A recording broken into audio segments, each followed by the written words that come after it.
बहुत समय पहले की बात है, जहां इतिहास की दीवारें भी राज छुपाए बैठी थीं। एक रियासत थी वरुणगढ़, और उसके सिंहासन पर था राजा वीर प्रताप सिंह, साहसी, न्यायप्रिय।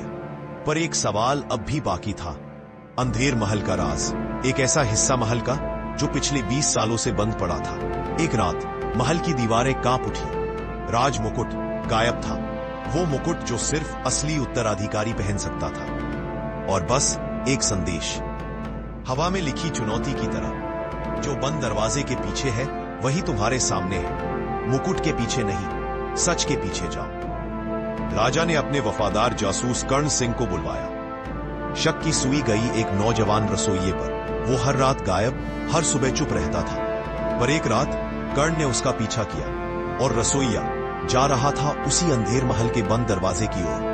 राजा खुद पहुंचा अंधेर महल में, और वहां अंधेरे में खड़ा था रसोइया। मुकुट हाथ में था, पर सिर पर नहीं।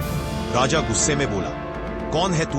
बोल, वरना यही खत्म कर दूंगा। रसोइया बोला, मैं वो हूं जो आपका अतीत है और इस राज्य का भविष्य। आरव प्रताप सिंह आपका बेटा है। शब्द नहीं गूंजे, बल्कि पूरे महल ने जैसे सन्नाटा ओढ़ लिया। 20 साल पहले गृह युद्ध हुआ, जिसमें गद्दारी और एक मासूम बच्चे की हत्या की साजिश हुई। पर एक दासी गौरी ने उसे बचाया। मैं बड़ा हुआ जंगलों में, पर जिया अपने सवालों के साथ। मैं चोर बना, पर सिर्फ सच चुराने के लिए। हर चोरी एक राज के दरवाजे तक ले गई, और फिर मिला एक दस्तावेज अंधेर महल के तहखाने में, जिस पर मुहर थी बलवीर सिंह की।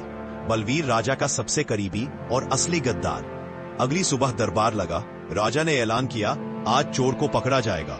राजा, ये चोर नहीं, मेरा बेटा है, और असली गद्दार है बलवीर सिंह। बलवीर हंसते हुए बोला, अब बहुत देर हो चुकी है। छतों से छलांग मारते सैनिक असल में आरव की गुप्त राज सेना थी। तलवारें चमकी, महल का आंगन बना युद्ध भूमि।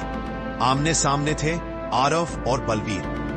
बलवीर लड़खड़ाते हुए बोला, सत्ता का रंग हमेशा लाल होता है, खून का रंग। आरव, नहीं, सत्ता का असली रंग होता है न्याय, और आज न्याय हुआ है।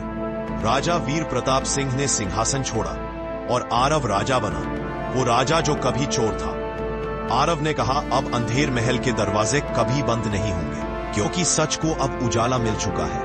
कहानी से सीख, सच्चाई चाहे जितनी भी छिपी हो, अगर दिल में जुनून और हाथ में हिम्मत हो, तो अंधेर महल का हर राज भी उजाले में आ